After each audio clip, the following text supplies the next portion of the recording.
نحمده ونصلي ونسلم على رسوله الكريم اما بعد فاعوذ باللہ من الشیطان الرجیم بسم اللہ الرحمن الرحیم۔ سیرت رسول کے سلسلے میں آج کا جو موضوع ہے وہ ہے نبی پاک صلی اللہ علیہ وآلہ وسلم کا بیواؤں اور یتیموں کے ساتھ حسن سلوک۔ قرآن پاک میں اللہ تعالیٰ نے سورہ الانبیاء میں ارشاد فرمایا ہے کہ ہم نے آپ کو نہیں بھیجا مگر تمام جہانوں کے لیے رحمت بنا کر، اور ایک جگہ ہمارے پیارے نبی صلی اللہ علیہ وآلہ وسلم نے خود اپنے بارے میں فرمایا ہے کہ بے شک میں سراسر رحمت کے طور پر مبعوث کیا گیا ہوں۔ آپ کے سراسر رحمت ہونے کا معنی یہ ہے کہ تمام امت کے لیے تا قیامت تک رحمت ہیں۔ رسول اللہ صلی اللہ علیہ وآلہ وسلم کی صفت رحمت ساری کائنات پر محیط اور غیر محدود ہے، جس سے مخلوق کا ہر طبقہ فیض یاب ہو رہا ہے اور تا قیامت تک ہوتا رہے گا۔ آپ نے یتیموں اور بیواؤں کے ساتھ اچھا برتاؤ کرنے اور حسن سلوک کرنے پر بہت زور دیا ہے، اور لوگوں کو اس کے بارے میں بہت محتاط رہنے کی تلقین کی ہے، اور ہمارے لیے بھی تا قیامت تک کامل نمونہ پیش کیا ہے۔ اللہ نے آپ کے لیے تمام کائنات کو بنایا اور آپ کو تمام مخلوقات اور انبیاء پر فوقیت دی، لیکن اللہ نے آپ کو اس جہان میں درر یتیم بنا کر بھیجا۔ جب اللہ اپنی سب سے بہترین بشر کو یتیم بنا کر بھیج سکتے ہیں تو اس کا مطلب یہ کہ اللہ تعالیٰ نے دنیا میں اور دین اسلام میں یتیم کوئی خاص مقام عطا کیا ہے۔ آپ صلی اللہ علیہ وآلہ وسلم کی شان یتیمی میں ایک اور حکمت کار فرما تھی کہ آپ چونکہ اس کیفیت سے گزر رہے تھے تو آپ یتیموں اور مساکین کے احساسات کو بہت اچھی طرح سمجھتے ہیں۔ آپ صلی اللہ علیہ وآلہ وسلم نے فرمایا کہ اللہ تعالیٰ کو وہ گھر سب سے زیادہ محبوب ہے جس میں یتیم باعزت زندگی گزار رہا ہو۔ آپ بیواؤں اور یتیموں اور مساکین پر رحم فرمانے والے ہیں۔ آپ نے فرمایا کہ بیوہ، عورت اور مسکین کے لیے کوشش کرنے والا اللہ تعالیٰ کی راہ میں جہاد کرنے والے کے برابر ہے۔ حضور اکرم صلی اللہ علیہ وآلہ وسلم یتیموں کے والد تھے۔ آپ نے ایک جگہ ارشاد فرمایا کہ یتیم کی پرورش کرنے والا اگرچہ یتیم اس کا رشتہ دار ہو یا نہ ہو، وہ اور میں جنت میں اس طرح ہوں گے۔ پھر آپ نے اپنی درمیانی انگلی اور شہادت کی انگلی کو اکٹھا کر کے اشارہ کیا۔ آپ کی سیرت طیبہ نہ صرف مسلمانوں کے لیے ہدایت کا باعث ہے بلکہ غیر مسلم بھی اس سے ہدایت حاصل کرتے ہیں۔ ایک غیر مسلم سے پوچھا گیا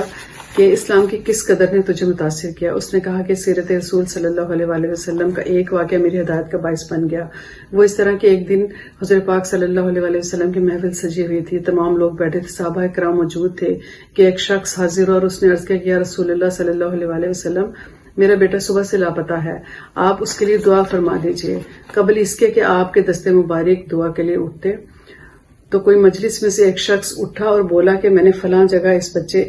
بچے کو کھیلتے ہوئے دیکھا ہے۔ یہ سننا تھا کہ وہ شخص بے چینی سے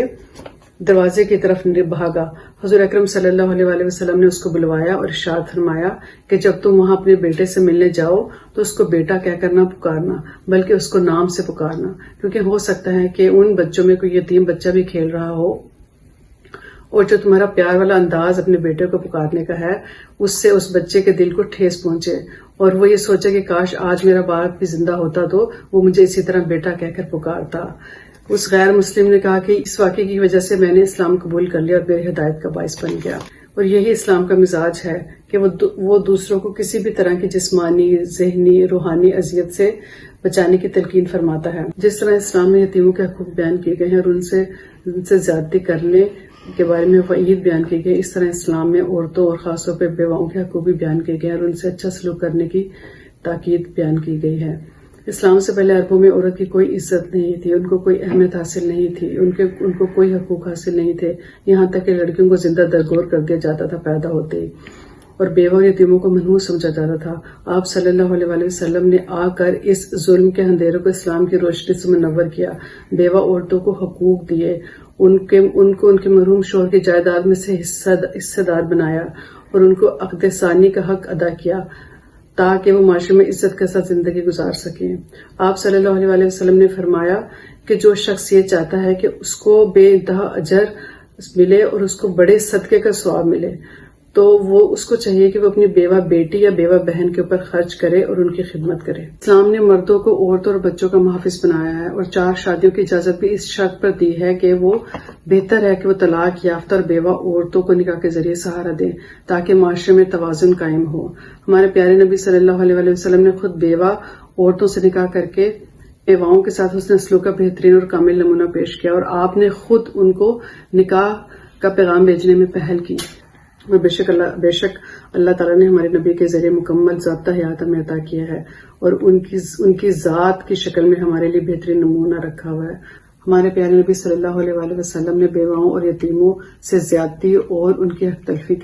سے متعلق سخت وعید بیان کی ہے تاکہ ہمارا ناروا سلوک ہمارے لیے دنیا اور آخرت میں مشقت کا باعث نہ بن جائے۔ اللہ اپنی رحمت نازل فرمائے ہمارے پیارے نبی صلی اللہ علیہ وآلہ وسلم پر۔ نبی کا جو پیار اور ہدایت اور سیرت کا نمونہ اپنی امت کو نصیب ہوا ہے، اگر ہم ہر روز بھی محفل میلاد منائیں تو اس کا حق ادا نہیں کر سکیں گے۔ ہماری محبت کا تقاضا یہ ہے کہ ہم جو بھی نمونہ ان کی سیرت طیبہ ہے ان کو ہم اپنی زندگی میں شامل کریں اور دوسروں کو بھی تاکید کریں کہ ہم اپنی زندگی اپنے نبی پاک صلی اللہ علیہ وآلہ وسلم کی سیرت طیبہ کے مطابق ڈھال سکیں۔ وآخر دعوانا ان الحمدللہ رب العالمین۔ السلام علیکم ورحمۃ اللہ وبرکاتہ۔